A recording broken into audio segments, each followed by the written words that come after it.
Brakthea Howell, Brakthea Shire, Brakthea Howell, Brakthea Shire, Brakthea Howell, Brakthea Howell Bashim Yahushai Bahashim, Rakakodash, double honors to the apostles and the elders of Great Millstone, which you well, Slakia, pardon me.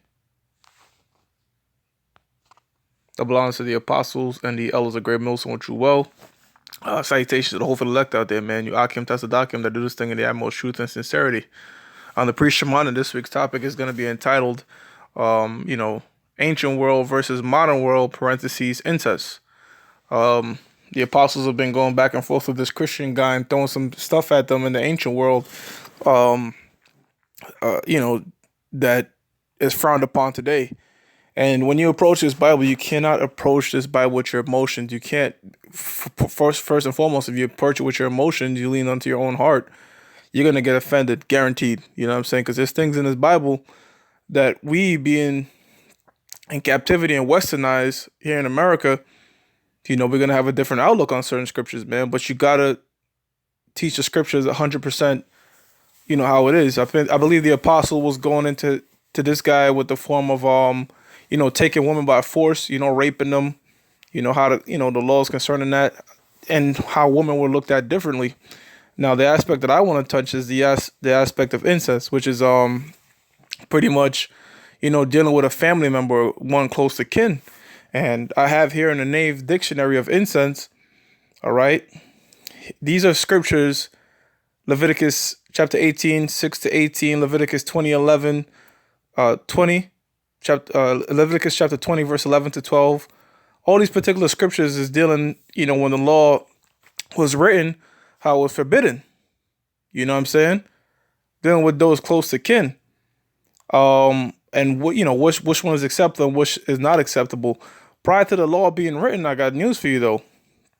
The Most High had Lot lie with his daughters, which was totally off. All right, but guess what? Abraham, all right, when we read Genesis chapter 20, verse 12 to 13, it says, "And yet indeed she is my sister. She is the daughter of my father, but not the daughter of my mother, and she became my wife. And it came to pass, when the Most High caused me to wander from my father's house, that I said unto her, This is thy kindness, which thou shalt show unto me at every place, whither we shall come, say of me, he is my brother." So Abraham and Sarah were brothers and sisters, man. All right. And not only were they brothers and sisters, Abraham was 10 years older than his sister. All right. So say if he took his sister to wife at 24, she must have been 14. Or he took her to wife at 25, she was 15. So I'm just giving an example of certain customs, all right, at one particular time that the Most High had that we look at now and is definitely frowned upon, all right? But the scriptures also say the Most High can make something that's unclean clean and something that's clean unclean, right? So this particular act of marrying your sister became unclean, all right? But at that particular time when it was being done, the Most High was doing this thing to what? To keep the bloodline pure. Same thing with Nahor, all right? It says that Nahor and Abraham and Nahor took them wives. The name of Abraham's wife was Sarai, or Sarah, later on. And the name of Nahor's wife was Milcah, the daughter of Haran, the father of Milcah, and the father of Isaac. So pretty much Nahor took his niece to wife, man. All right. Which I believe that one is still lawful. Okay. It says, yeah, Nahor. Let me see. Yeah, Nahor was the brother of Abraham, and Milcah was the daughter of Haran, which Haran was, let me see, the youngest son of, yeah, all right. Yeah, so that would have been his niece, man. All right, his brother's daughter, that would have been his niece. Okay, so we seen examples of where the Most High was allowing this thing to happen. All right. And the marrying of the niece, I believe that one of the examples they also give is that of Rehoboam, which you're going to go on and read.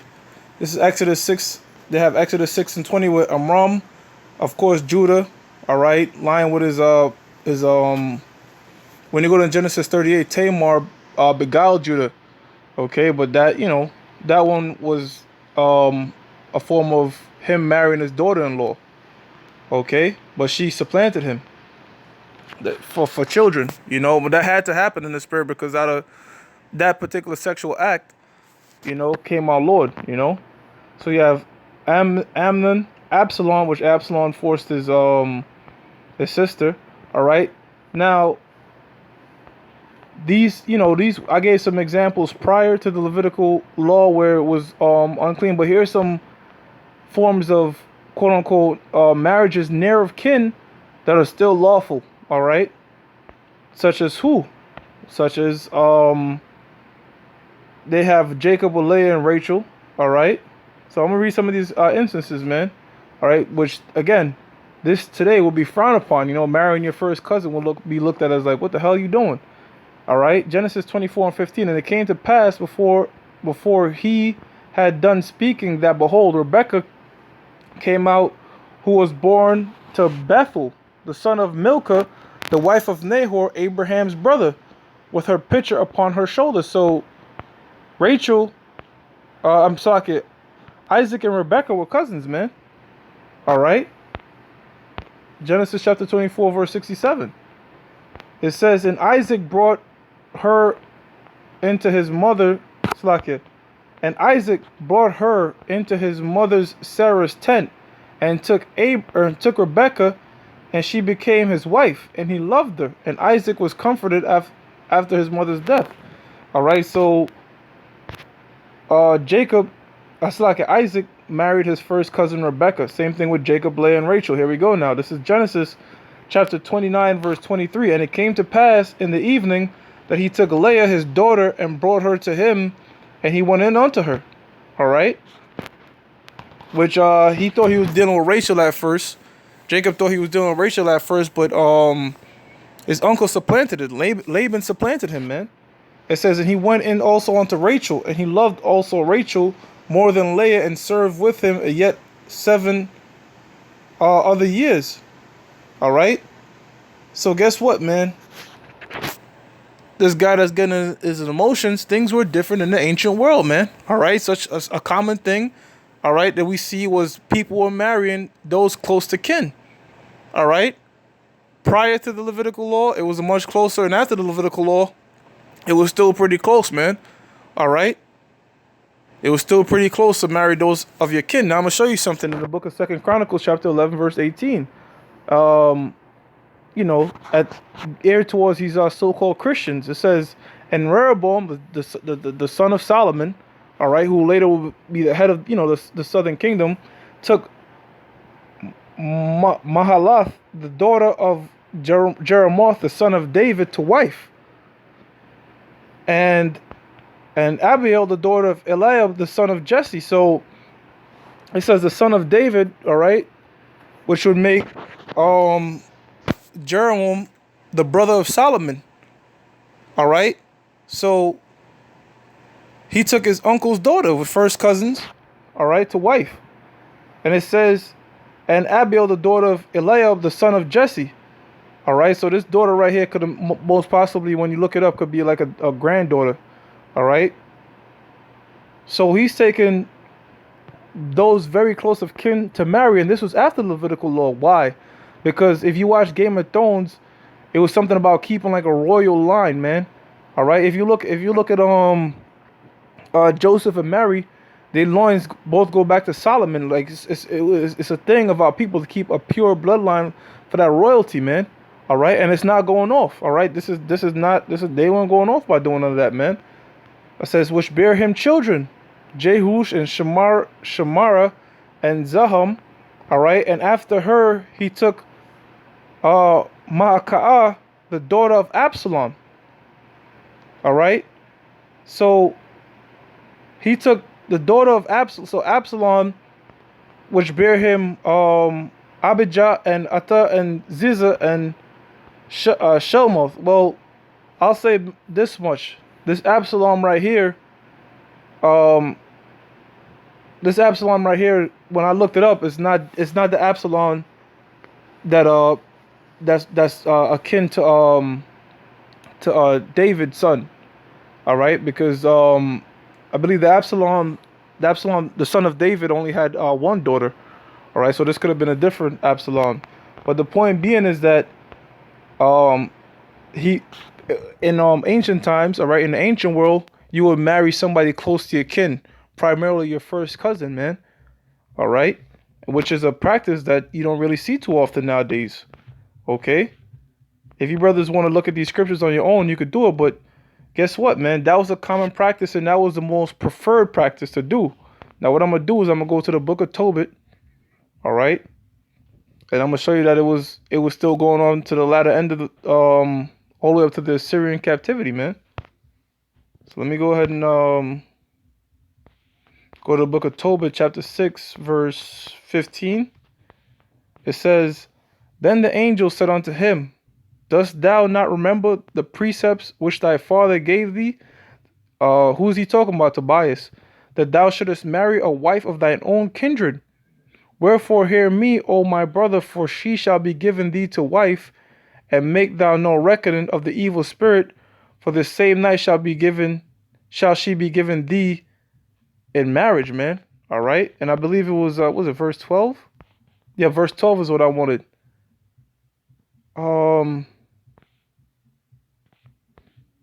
Where it says, oh, let me search wife again. It could have been verse 10. Could have been verse 10. Salakia. Bear with me, Akim. I want to prove that they were close of kin.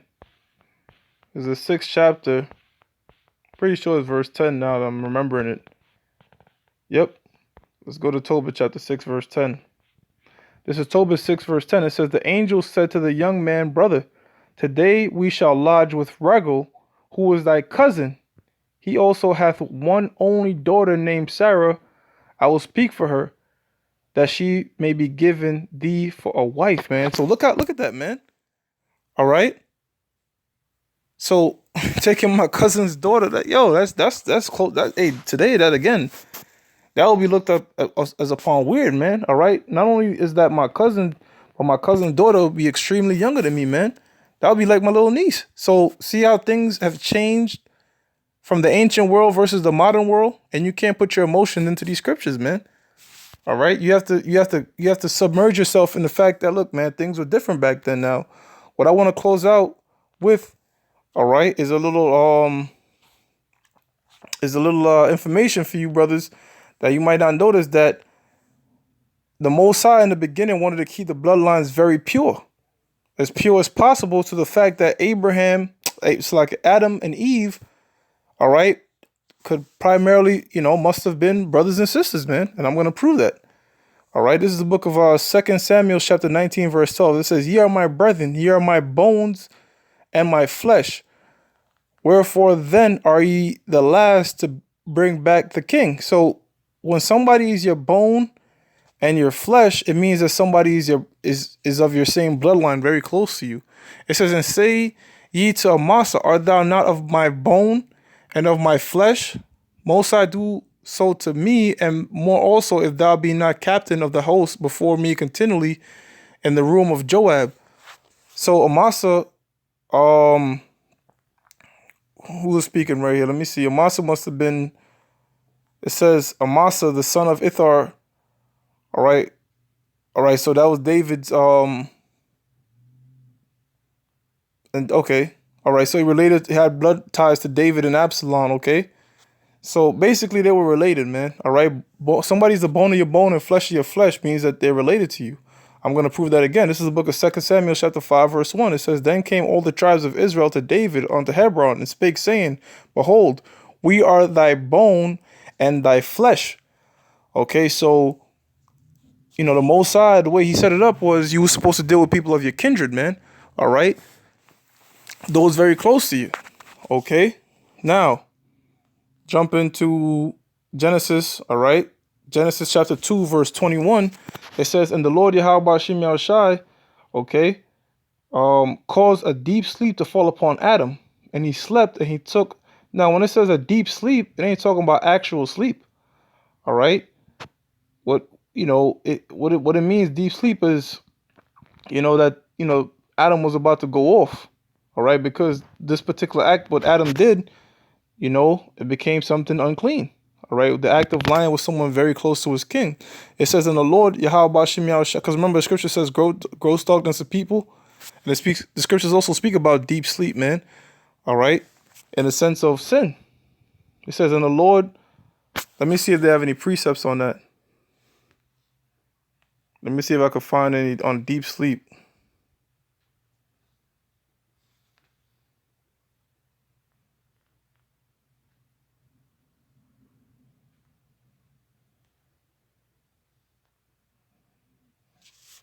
Let me search deep sleep real quick.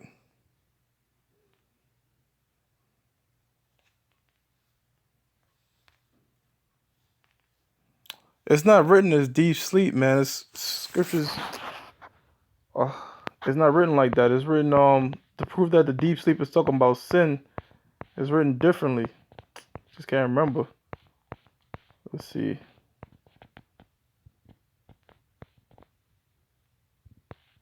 Oh, here it is. Yep, that's it. Isaiah 29 and 10. All right.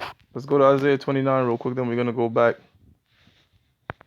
Because that deep sleep ain't talking about necessarily him falling asleep, man. It's talking about him committing an act of sin, which was lying with someone very close to his kindred, man, which was Eve. We're gonna prove all this in the scriptures. It says Isaiah Isaiah 29 verse 9. It says, "Stay yourselves and wonder, cry ye out and cry. They are drunken, but not with wine. They stagger, but not with strong drink." Talking about the sons and daughters of Israel, man. Right? Meaning what? They're going to hell off. Verse 10. "For the Lord Yahweh Bashim Yahushua hath poured out the spirit of deep sleep." So deep sleep meaning that they are oblivious, all right, to doing what is right. "And hath closed your eyes, the prophets and your rulers, the seers, hath he covered." All right. So pretty much going into the fact that, when the Most High put that deep sleep upon our people, meaning, they're subject to sin. All right. So that's what that deep sleep is talking about. So let's go back now to Genesis chapter 2, verse 21. It says, "And the Lord Yahweh Shem Yahshua caused a deep sleep to fall upon Adam, and he slept, and took one of his ribs and took one of his ribs." What does it mean, one of his ribs? Somebody very could have been first cut. Primarily, at this time, his sisters, man, one of his sisters. All right, Eve being one of his sisters, one of his ribs, and close up the flesh instead thereof. "And the rib which the Lord Yahweh Shem Yahshua had taken from man made he a woman, and brought her unto the man." All right, and it says, "And Adam said, This is now bone of my bone and flesh of my flesh. She shall be called woman." All right, she shall be called woman because she was taken from man. So the brother, Adam dealt with, someone very close to his kin, man, first cousin, sister, and at that particular time, as you can see with Abraham and Nahor and the different examples, the Most High wanted to keep the bloodline as pure as possible, man. All right, even after the Levitical. Let me go back to the Nave's dictionary so your brothers could see the dictionary, some of those scriptures. Even before these particular, how dealing with your all that stuff, because you had certain accounts here, all right, where men. A prime example is Moses' father, all right. Moses' father, where he's at. Moses' father took Amram. Moses' father took his aunt to wife. All right, so this is Exodus 6 and 20. It says, "And Amram took him Jochebed, his father's sister, to wife. And she bare him Aaron and Moses, and the years of the life of Amram 137 years." So Amram, the father of Moses, took his aunt to wife, man. So hey, man, things have changed over the periods of time, man, from the ancient world all the way up to now. All right, now there's certain things that have become unlawful, and there's certain things that are still lawful now, all right, in terms of dealing with one close to your kindred, but is frowned upon in the modern world, man. All right. So this nigga out here with the headphones on, I forgot his name, but he's the flavor of the week, whatever that the apostles been dealing with. You have to throw your emotions out the window, all right, and deal with scriptures straight up, man. All right. This book is not for the emotional.